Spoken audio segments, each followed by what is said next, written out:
Starting the recording here. I thought it was just a call, but I guess FaceTime can work. Yeah. I'm gonna turn my camera off just because I'm at work. Yeah. Yo. What's going on? I didn't know that it would go on FaceTime on here. That's my fault. No, you are good. I can turn the camera off. Okay. Alright, y'all ready to get started? Yeah. Yep. Alright,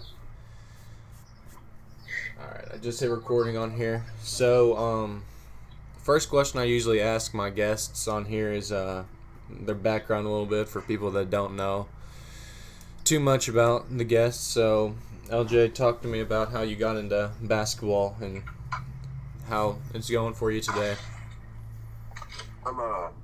Obviously, started with a dream, when I was younger, and you know what I'm saying? I just, a lot of people doubted me about it, and I think that fueled me for a while, and, eventually I just broke through, a lot of hard work, a lot of opportunity, a lot of preparation, and when those three meet, great things can happen, so, that's just kind of how it came together. So, you went to Georgetown. How was that experience as a whole? Georgetown ended up being what I call the best mistake in my life. I was actually going to Division I to play for Florida A&M, and and then Coach Sanders got fired out there, and I really had nowhere to go to school, and Georgetown offered me after an All-Star game in the summer that summer, summer of my senior year. And I ended up going there, and it was the best experience, that I've ever had. I cherish those days. I hold them close. I did very well there because I loved it. So, that's just, it's one of my finer days, honestly. How'd you get into basketball in the beginning? What motivated you to just keep on playing? I guess it was the love for it. You know what I'm saying? Love is like a ceaseless amount of gas, and you never really need to fill up. It's like I just loved it a lot, and I wanted to be good at it. And a lot of people during my adolescence told me I wouldn't be good at it. I had dreams, and they told me that that almost like I was dreaming too big, and now I live the life of everything I dreamed about. So, it's poetic in a sense.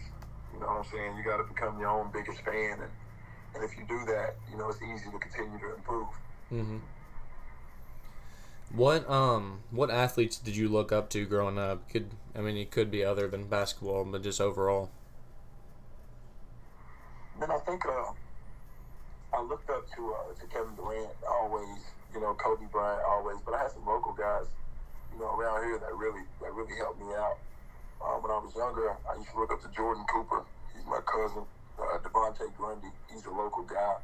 And Jordan Hickman is he's passed away now, but I used to look up to guys like that, and really look up at them, first because I could see them all the time. You know what I'm saying? And then obviously the NBA guys, the college guys that I liked, came after that. So just the local guys around me that was doing great. I looked up to them and kind of fed off of them, and just literally was trying to improve. I got to playing with them at a young age, and they really threw me in the fire. Almost coming to blows a lot of times, and we competed. Me and my closest friends, we competed, every single day. So that part helped out a whole lot. Just the competition aspect. Getting out there and just going at it with one another. That's like super healthy. A lot of people look down upon it now, like the trash talking and all of that, but but it's really, really healthy. Landon, I'll ask you this question first. So with this question for both of y'all. Y'all can take turns with this one. So with high school sports in Kentucky now, there's like kind of some weird stuff going on with transfers. It's like enrolling as a non-resident and stuff like that. Landon, what do you think about that? Obviously, I think there's a lot that goes with it. I think with transferring, a lot of times the kids want to go to where they can win, but ultimately, I think at the end of the day, you want to go somewhere where you can always win, but always have a family, have a brotherhood with you. And I think that's the number one thing when you want to transfer is that you want to look for that brotherhood so you can have a family for your life and have friends like I have with you, Turner. That was the one thing I looked for when I transferred over to West Jessamine when I played. I was looking for a place that I could win and I could also have that family connection with you guys. I think another thing is, like, a lot of people complain about transferring as a bad thing, but I don't think it is because when you have kids that are transferring for academics, no one has a say in that because, they're trying to better their education. But for a kid, when they transfer athletically, it becomes a big problem. But I think if you can do it academically, I think you could do it athletically as well. LJ, what do you think about that? Say the question one more time so I can get the context. Yeah, so with high school sports nowadays, there's like new transfer stuff where it's like there's not as much rules with it. With like you can enroll as a non-resident in like the county and stuff like that. What do you think about that stuff? Well, I mean, I think it goes both ways, and everybody's ticket is like, like I guess Landon said, like, everybody's ticket is to use their academics, right? Manipulate the system and say that you're going somewhere else for academics or something else, right? Like, or you were getting, I've heard that kids are getting bullied and stuff. You know what I'm saying? And so they use that as the ticket to enroll elsewhere. And I mean, you look at the kid that's getting bullied. He might be 6'1" in 8th grade. 6'1" in 8th grade. 160-pound kid. No, you're not. You're not getting bullied. I mean, I just think that, with them lessening the rules, this is what we should have expected. I don't think, I won't say that there's not a problem, but, I think it's our reality, and we need to accept that, that kids are going to jump ship, kids are going to do this and do that. It's a piece of loyalty that, that we had, though, a place of grit, I guess, and like, like, we never wanted to go elsewhere. You know what I'm saying? Like, I think nowadays, and it's getting worse, kids are transferring, for personal reasons. Like, I just don't like the coach or this or that. You know what I mean? Like, you're not going to like every single coach that you play for. Yeah. You understand? And that's the bottom line, right? Like, you're not going to like every single coach that you play for. And depending on how your personal attitude is, you may not like playing underneath the coach. You may just like to play pickup. You see what I'm saying? Like, if you're not great at receiving instruction, then that may be a reason for transfer. Do you see where I'm coming from? Yeah. We'll transition over here. So you played Kentucky whenever they had Tyrese Maxey, Emmanuel Quickly, and all of them. How was that experience? It was good. I actually had COVID when I played Kentucky. Worst game of my life, obviously. That was October. We didn't find out what COVID was until March. But I remember we played them on a Sunday, and I hadn't practiced in 2 weeks, leading up to the game. I think I started practicing on Thursday of that week. We played them on a Sunday. And but before that, 2 weeks before, like I said, I hadn't touched the floor. I'm in and out of the emergency room. And, I got tested for mononucleosis. I got tested for strep throat. I got tested for all that bad stuff, flu, all that stuff. Everything was negative, and we had no idea what was wrong with me. But I had all of the symptoms of COVID and things like that. Like, it really hit me hard. And, but my teammates told me straight up, like, we don't want to go out there without you. You know what I mean? And I told them straight up, like, I'm not missing this game, But the experience itself, outside of COVID, it was magical. I played at Rupp Arena a bunch of times. Well, not a bunch of times, but a couple of times anyway. And if that was in high school, it's different. It's absolutely different playing in advance. So I remember the first time, who was it? Keon Brooks dunked the ball. The floor beneath me shook. Like, it shook. You know what I mean? And I guess, 10,000 people in a gym going crazy, it's easy for the floor to shake. But it was surreal. You know what I mean? I loved it. I enjoyed it. I'm glad I got to experience it, win, lose, or draw. So, with being with a successful program like Georgetown, you made the national tournament, and even, what year was it that you all won? 2018-19. How was that experience? Oh, it was great. Another surreal experience. I'm glad, like I said, I'm glad I went to Georgetown because I got to see things that maybe I don't get to see if I go somewhere else. You know, the stigma is that, you know, if you go Division I, you're going to play on ESPN in a packed gym every night and sort of be famous, you know, and that's just not it. I would take Georgetown over every low major and half the mid majors every single time, because not only would we probably beat them, you know what I'm saying? Like, it's just a better atmosphere. Like, I felt really at home. You know, if you make a three and you turn around, there might be a baseball guy in your face. You know what I'm saying? Like, standing, you know, close to the court. You know, you're allowed to do that. It's a very, very personal vibe. You know, and that's what amps you. That interaction with the fans, man. It's fun. It's the funnest atmosphere I've ever played basketball in, I'll tell you that. And I played at TBT. I've played at University of Kentucky.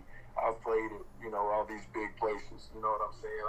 I've played, you know, with the Denver Nuggets in a practice, you know, a practice atmosphere where there's scouts and things like that. You know, I've played everywhere, and it's still the most fun atmosphere I've played in. You know, Georgetown College. Mm-hmm. So you kind of talked about it a little bit. I was going to transition into the TBT. So how did that come about, and what did you think about that whole experience? Well, see, my first year I played with the with the Peoria All-Stars. I had almost a triple-double in that. It was super fun, but we were in the bubble, right? Mm-hmm. It was in the middle of COVID, and we were in the bubble. And the bubble was rough. I'm gonna be honest. They had us eating like, you couldn't leave, you couldn't really do anything. Mm-hmm. But they had us like eating stuff that I wouldn't eat. You know, you didn't really get a lot of meals, so you would have had to DoorDash, do all this other extra stuff, you know, just to get fed correctly. But we weren't mad about it, you know. ESPN, you know what I mean, we're doing all of that. But like I said, I won a national title, so I played on ESPN before. I was psyched about the opportunity, don't get me wrong, but it wasn't first. Like, I was hungry, Mm-hmm. you know? So, I mean, besides all that, like, again, great opportunity. You know what I mean? I'm playing again this year, the second year. Second year, we should have won it. You know, I had Marcus Teague, Archie Goodwin, Eljay Slaughter, Nick Mayo, Jeremy Evans, Trevelyan Queen, who's now in the NBA. Like, we were loaded. And I can't believe we didn't bring that home, but you know, things happen, and you know, you rebook and you rebuild. So, what is I'll ask this of both of you all now, just keep Landon involved here. Landon, what was your favorite moment playing basketball as a whole? My favorite moment had to have been when we won the region right before COVID hit. I think going into that tournament, a lot of people doubted us just because we weren't really a known team around the state of Kentucky, because you have your private schools and then you have your big public schools.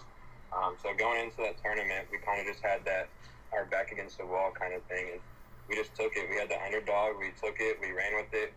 We shocked the state of Kentucky by winning that region. We weren't favored to win it all, and when we did, we celebrated like no one ever thought we could. And going into that locker room, just celebrating, throwing the water on Coach Kelly, the bus ride home, being escorted by the police. That had to have been my best moment in basketball so far. LJ, what's your favorite moment playing basketball? It's probably the national title. You know, the national title, or yeah, that's probably what it is. It's probably the national title, to be honest. Mm-hmm. I'm trying to think. Is it in South Dakota that you all play every year with that, or what state is that in again? Oh no, it's in Kansas City, Missouri. That's right. I knew it was in the middle somewhere over there. How is traveling that far to win a national title? I mean, it wasn't. You know, I mean, it's the same as any other time. You know, you hop on the bus and ride on out there. But we had already been there since then. That's where the entire tournament is. Yeah. You know, so it's relatively easy to, you know, I mean, you got the tough thing about that tournament is, and even, you know, NCAA D1s, it's not like this. You know, people say it's the toughest tournament to win. You know, in the country, they say it's the toughest tournament. And I totally understand why, because, you know, you got to win 6 games in like 8 days.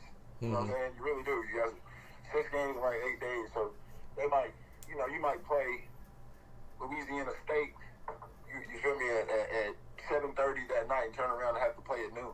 You know what I'm saying? You might have to play a tougher opponent at noon. So you got to really treat your body well and do it correctly.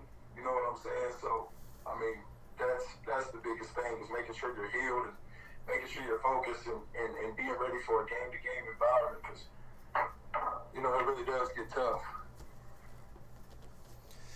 Talk to me a little bit about your professional experience so far. I mean, because I've seen some of the teams that you've played for, but talk me through your whole career so far, where have you gone and how it's been.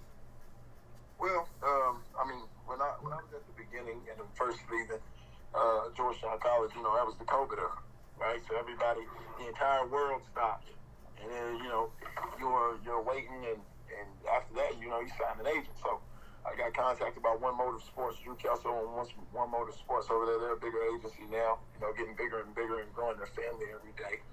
Kudos to them, hats off to them. But they contacted me, and we waited, and I went to a couple of camps, you know, to show my face. I placed top 10. I went to a camp with guys from Florida State, all these other places, and, you know, I went there and placed top 10, you know, in that. And that was 300 people there, you know. So after that happened, shortly after that, I got an offer to the top level in Portugal, the top division out there, you know, like the Portuguese NBA type thing. You know, you're allowed to have 5 to 6 imports, you know, so 5 Americans if you want. And, you know, I went out there. That experience was good, but eventually I parted ways with that team to finish up the season in Macedonia, you know. So, you know, after that I came home. The teams I played for weren't very good, you know, clubs weren't very good, but, you know, that's the nature of the sport. You know, sometimes you have those years, you know, where a team is down or a club is down, and you know, you get the back end of that, and it's natural, you know, it's just normal. You do what you can to lift them up, but, you know, maybe that's not the case. And, you know, second year I went back to Macedonia. I played for a little while, and, I mean, that club too was, you know, was a little rough. They only signed me for the last, you know, part of the season, so I played up until the closest to playouts, suffered an injury, and then I came home. So. Landon, I'll ask you this question first because you can see it too here. With high school athletes now, having a choice between G League Ignite or even just trying to go overseas compared to going to college, what do you think is the better route here, in going pro and trying to develop that way, or playing college ball? I think it all depends on what you want. So I think if you go pro, I think your main sight is to try and get that money first. And just so, I think if you fail trying to go pro after you go into the G League or something like that, then you have that money to start you somewhere else in your life. But for me, I think the route to go is to be college, just because you have 4 years there, maybe 5 depending on you get injured, if you get COVID, whatever. But you have the coaches there support you. You got trainers there support you. You're getting all the kind of training there that you would get at the G League or overseas if you chose to go straight there. And I think with college, there's so much experience with the players that you're going against every day, whether it be practice players from walk-ons or whether it be the top 100 ESPN players that you're going against on your team. So I definitely think the college route is the way to go. Even if you look, I want to take Shaden Sharp as an example. He could have gone to the G League or he could have skipped going to college, but he chose to go to college and get that training from UK to get ready for the NBA. Now he's projected to go in the top 4, top 5, and he didn't play a single game at Kentucky, but still he got that training, he got that experience there, and now he'll be ready to go for the NBA. So if I had to choose a route, it'd definitely be the college route. Eljay, what do you think about that? I mean, I think Landon's right too. You know what I'm saying? For the most part. Now, you know, if you're Melo Ball, right? If you're Kevin Durant, if you're one of those guys, take your butt to the league. You know what I'm saying? You're a for sure. If there is no questions about it, you know, and this only goes for about 2% of the guys, might I add. That's why I think that Landon's correct. Because if you're not one of these guys, and it takes a lot of self-reflection, right? It takes a lot of honesty and looking in the mirror, with your family. If I am not a for sure top 10 pick right now at the age of 17 to 18 years old, I need to go to college. I mean, it's more simple than it's not. If you don't have an offer from Duke, Kentucky, and UCLA or something like that, you know what I'm saying? Some of those bigger colleges, and you've spoken to NBA agents or whoever else, and they haven't told you directly, yes, you're about to make $1 million, leave. You know what I mean? Because that's the biggest thing. The NBA is the best league in the world, right? If you're in the NBA, you can play anywhere else in the world, and it's not a secret. So pretty much what I'm saying is if you're top 10, coming out of your class, and this is the absolute best that we have to offer, go ahead and go to the league. But if that's not the truth and that's not your truth, you need to go to college. So most people should go to college. But elite people, you're only elite for so long. Go get that money. You know what I mean? Honestly, it's really more simple. But I do understand where kids could misconstrue that if they got the wrong people in their ear. You understand? Mm-hmm. Let's see here. Landon, who are some of your favorite players to watch nowadays? I think for me, my favorite players are a lot of the international players, actually. Giannis, Luka, those guys, because they come into this league. There's no bulling their way around the league. They know what to come. There's no fancy playing basketball. They're down to the basics there. I think with Giannis, the way he just dominates the game is perfect. He's like a little Shaq, even though he's not really little. He's 6'11" and about 250 pounds, but just his frame and everything, and the way he plays down low and just the aggressiveness, I think is great. I think for Luka, he just got that dog in him. He has no fear ever. He averages 35 in the playoffs. When it's showtime, he's ready to play. And I think that's big when it comes to basketball. I think if you don't have that dog in you, I don't care what kind of talent you have. If someone outdogs you, they're going to look a lot better than your talent out there. Even though talent has a lot to do with basketball, I think if you have that dog, it's just it's something that's big and it'll carry you a long way. Eljay, who are some of your favorite players to watch nowadays? I'm starting to fall in love with guys like kind of fly under the radar because of who they play with. Like Jordan Poole's amazing. Mm-hmm. You know what I mean? Like the things that he can do. You know what I mean? The cadence in which he plays. If he plays for the Sacramento Kings right now, he's averaging probably 25 a night. He's special. I love to watch John Morant too. You know what I'm saying? Like the things he's able to do and how quick he's able to get off the ground.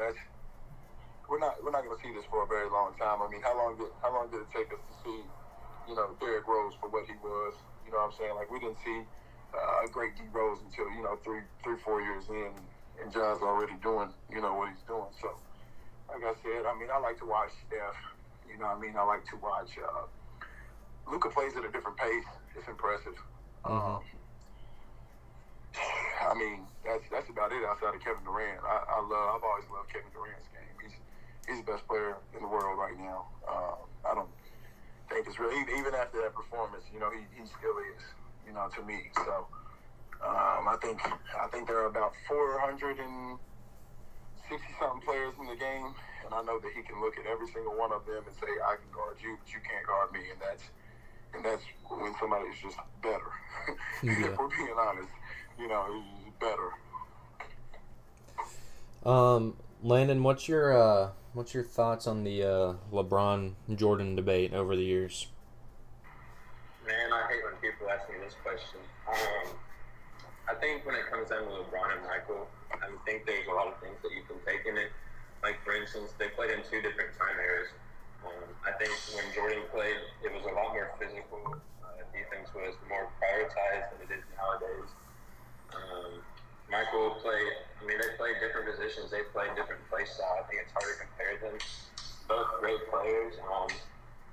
With LeBron, the way he just takes over the game, whether it's facilitating, whether it's scoring, he can just do it on both ends of the floor. But if I had to choose one, I'd probably go with Michael, just because that toughness he has, that mentality he has in him, I mean, LeBron has it, no doubt, but I think there's times where LeBron is slowed down at times and where he could easily take over the game, but he chooses not to, and he tries to do too much getting the ball to his teammates. But where it was Jordan's, like, if they need a basket, he was going to go get it. So I think for me, that's where I'm at right now with that debate. LJ, what are your thoughts on that one? I mean, it's really hard. Like Raymond said, I hate when people ask me this too because it's all hearsay. Partially because Michael Jordan, he was playing his best basketball before we were born, right? Mm-hmm. So all we have now is the film, right, and what other people said. We're not going to get to see it for ourselves, right? Like Michael Jordan played his best basketball, 96, 97, around then.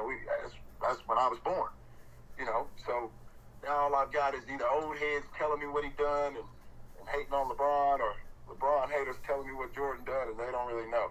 Mm-hmm. So where I'm at with it is, LeBron is a right play guy, sometimes to a fault, right? No way he should have threw that ball to Danny Green, when Danny Green's behind him and he's the best player in the world. If I'm Danny Green, I know y'all know which player I'm talking about. If I'm Danny Green and I see the best player in the world going to the basket with the game on the line, I'm watching greatness. I'm not ready to shoot the basketball. I'm just watching the great player be great. Point blank period, that's what I'm doing. And, he throws it to Danny Green when he should have shot it, and I mean, that's the type of guy he is, though. Man, like, he really is. That's the type of guy he is. He's a right play guy. He's always going to make the right play, and that's a gift and a curse in the debate, in the great debate, because Michael Jordan didn't give a thing about the right play. He was going to do what he thought it was best for his team. And he was going to, and a lot of times that meant to score 40 or 50 points. Mm-hmm. So when you talk about greatness, when you talk about drive, and you talk about, the correct thing, you know what I'm saying? I'll probably take MJ just because of, not because of what anybody's told me, but because when I go back and look at the film, I can tell straight up and down that this is a guy that wants nothing else but to win. Mm-hmm. And, errors and timing aside, I don't think you can change that. If he plays today, he's still going to want to win. He's still going to shoot it and try to score 40 or 50, and it's a gift and a curse. You know what I'm saying? Like, when you talk about LeBron, that's a lot of third quarter talk, second quarter talk. When you talk about MJ, we're talking fourth quarter talk. Mm-hmm. And a lot of times it's where the games are won. So. We'll transition it over to this one right here. So with more modern day bigs now, like Jokic, Embiid, Karl Anthony Towns, I mean, they can all stretch it out and shoot it. I mean, they can do a lot more playmaking than they used to. Landon, I'll start with you on this one. Do you think that, like, the traditional big man just, like, staying down in the post and, like, doing stuff is still, like, an option?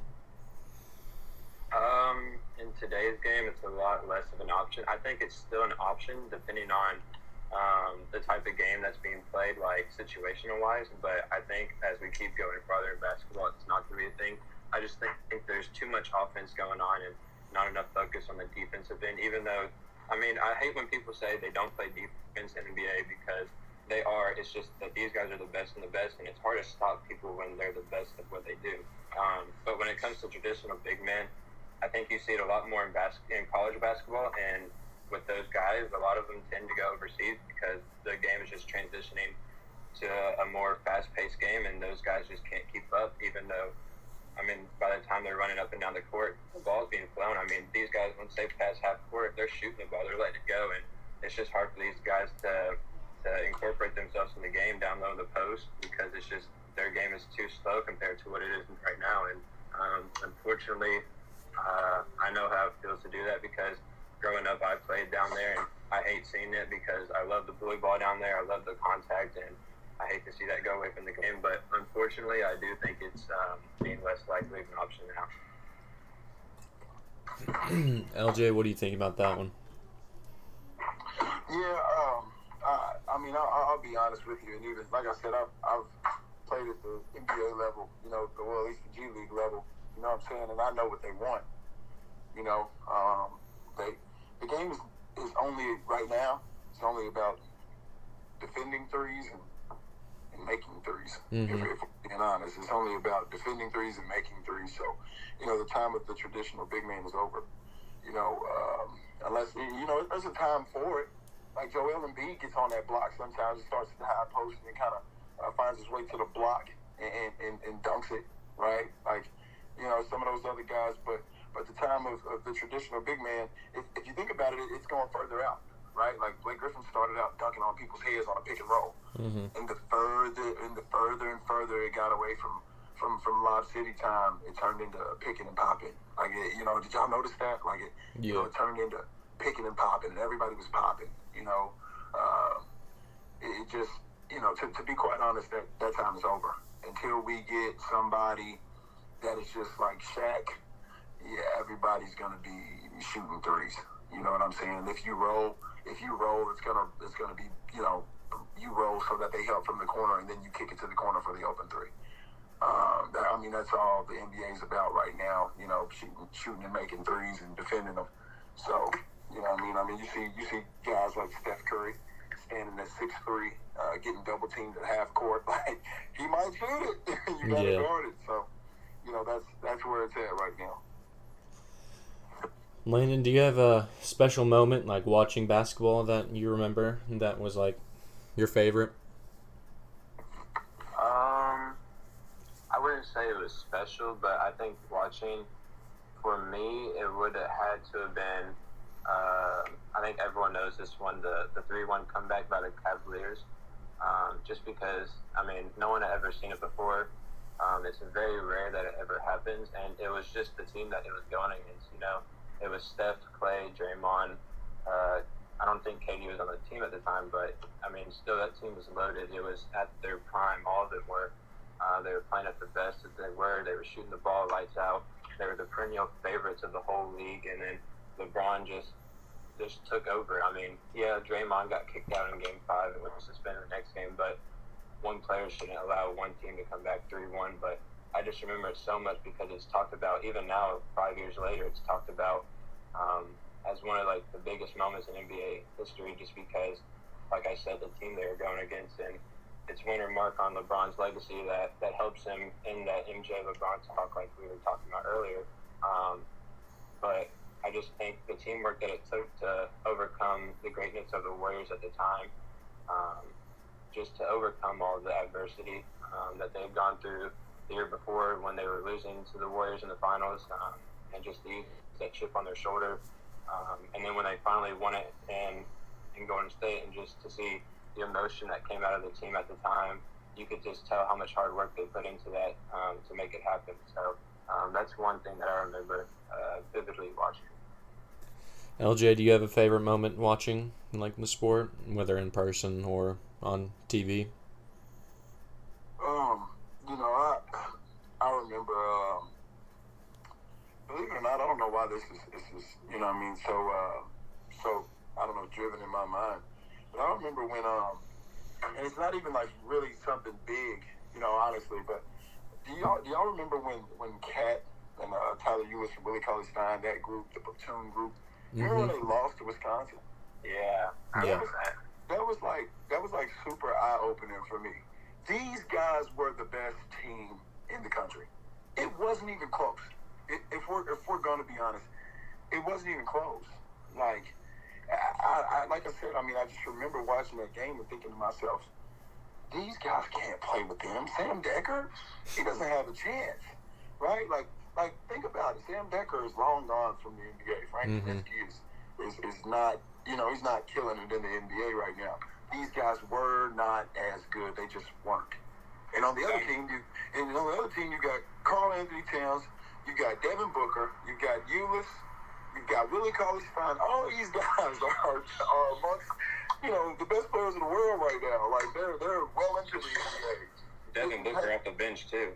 Yeah, exactly. And so that was super eye-opening to me because it was like, listen, if you play basketball the right way with the right schemes, you're gonna win. I think about the John Wall team, the DeMarcus Cousins team, right? Like, they got Eric Bledsoe, DeMarcus Cousins at his healthiest. You know what I mean? Like, when he was still a man-child. like, if those guys are losing games, like, whew, like it was just eye opening to me, man. Like it made me trust in the process of basketball more. You know what I'm saying? It really did. Like playing the right way is just to me better. You know what I mean? As long as I play the right way, I've got a chance versus anybody, and that's what those losses taught me. Gotcha. Landon, I'll start with you on this one. So I mean, you've played basketball throughout the years. Do you want to see any changes to any level of basketball? Are you talking like as far as rule wise or? Yeah, like I mean, for example, like a lot of like the past guests, like whether that be coaches or former players, like some of them said like shot clock in high school, like moon. Some of them like even like 3-point back or even like introducing like a 4-pointer just like to keep things interesting. Like I mean, do you want to see any like different changes that could make the game more like I don't even know, to be honest, like more not more fun, but like just go from there. I think the biggest one for me, you mentioned it, was the shot clock. I hate when I go to games and there's not a shot clock and the score ends up being 30 to 28 at the end of the game because these teams are just holding the ball and there's no action going on. When I go to a basketball game, nowadays I expect it to be in the 80s, 90s, 100s when you're going to high school, AAU, or college. I think with the shot clock, it implements a fast-paced game. It makes it fun for the audience. It makes it fun for whoever's there watching. I just think if you want to attract more of a crowd for high school especially, like in Kentucky, there's no shot clock in Kentucky, and I hate that because a lot of times you see where it comes down to the fourth quarter, there's a team up 10, and it makes it harder for the opposing team to come back because the team that's up is just holding the ball the whole time. So I think that's one, definitely. I think in the college level, I'd like to see them go to quarters instead of halves, just because when you go to the NBA, they play quarters there. If you go overseas, I believe they play quarters. High school, you're playing quarters. Everywhere but college, they're playing quarters. And Overseas, they play halves. Do they play halves? Okay. Well, then I guess I'd like to see that there. I think basketball in general just needs to be in sync, leading up from high school to college to professionals, just because you want these kids to be ready, and it's hard for them to adjust when they're going higher and higher up the ranks. And I think if you just can keep those rules consistent along the way, it'll make it easier for the players just to focus on their talent and their abilities rather than that and the rules and everything else. Eljay, what do you think about like any changes that you'd want to see at any level of basketball? Well, I think, and by the way, man, they don't play halves everywhere. It's just some places. But anyway, I think like Landon said, that the shot clock is almost the immediate, right? Like it's the immediate one. Like they have to change it. It's an underdevelopment, right? It's a development clause. They're having, I don't know, a lot of trouble. Like, first of all, you want to see your kid play. No, nobody's really trying to watch stall ball. I don't think it influences a fast-paced game directly. You can make it that if you've got a shot clock, right? Like you can make it that, but it doesn't necessarily implement a faster-paced game right away. It's easy to fall into that, but you can still run your structure and run your sets and run your things. But the one thing that is not like force these kids to play. I'll tell you what else. It would like filter out the talent. I can tell you that. Like little Jacob that barely belongs on a varsity court is not going to be on there if somebody has to score it in 30 seconds. If somebody has to score it or guard in 30 seconds, it will force coaches to filter out politics.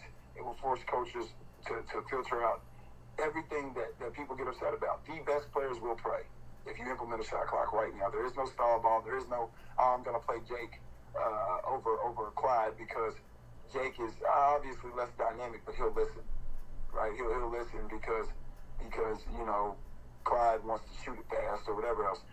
Players that deserve that time and that talent filter, and maybe being held back for other reasons. Are y'all seeing what I'm saying? Like, yeah. It almost forces the dynamic players to be dynamic. Somebody's got to score it in 30 seconds anyway.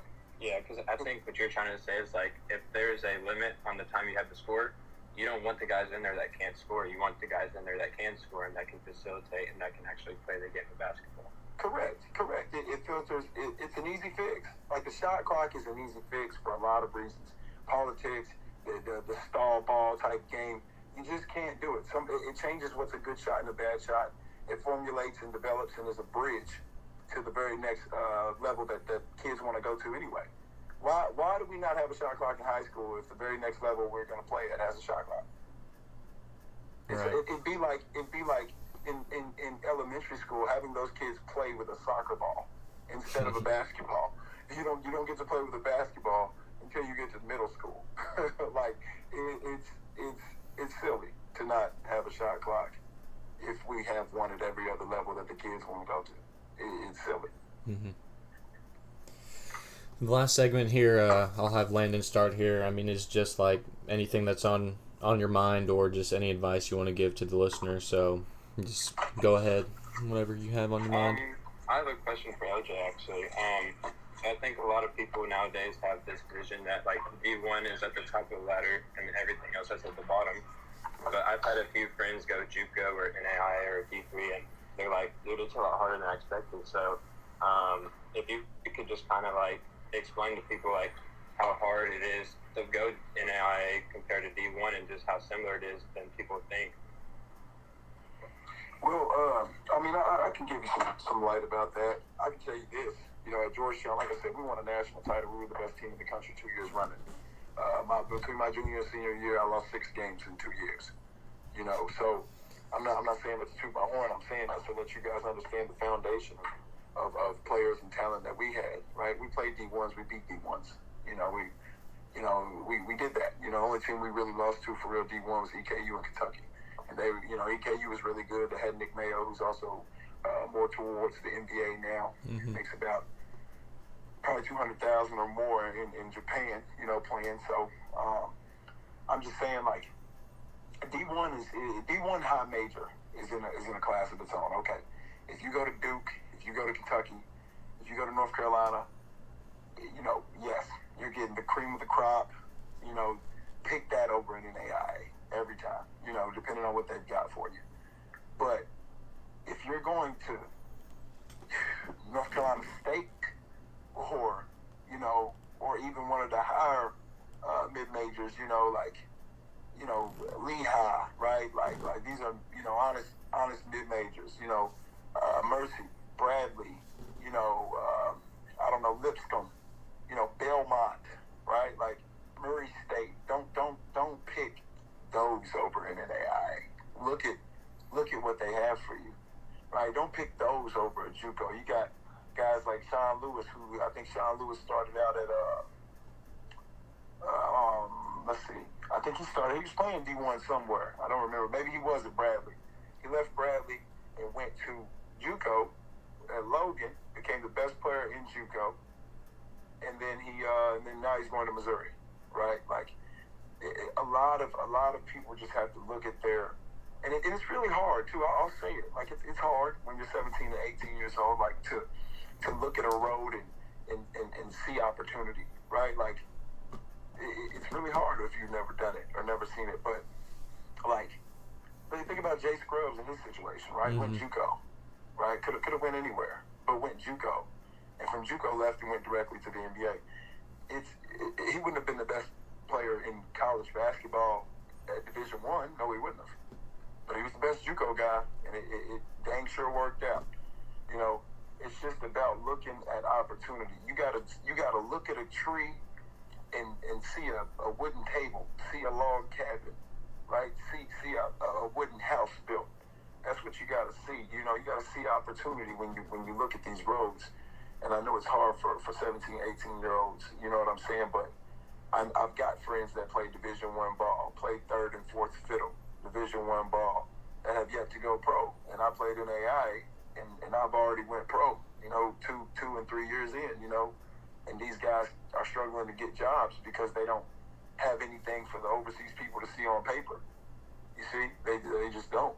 You know what I'm saying? It's like, It's really rough. Like don't go Division I, low major, mid major, lose a bunch of games, get no accolades, and expect to go pro. Like no, that's not how it works. You gotta take the blessings, right? Take you being first option at an NAI, a winning NAI is gonna be better 10 out of 10 times than going to one of these mid majors, losing 17 games and getting lost in the sauce in your coach's rotation. Even if you play 12 minutes.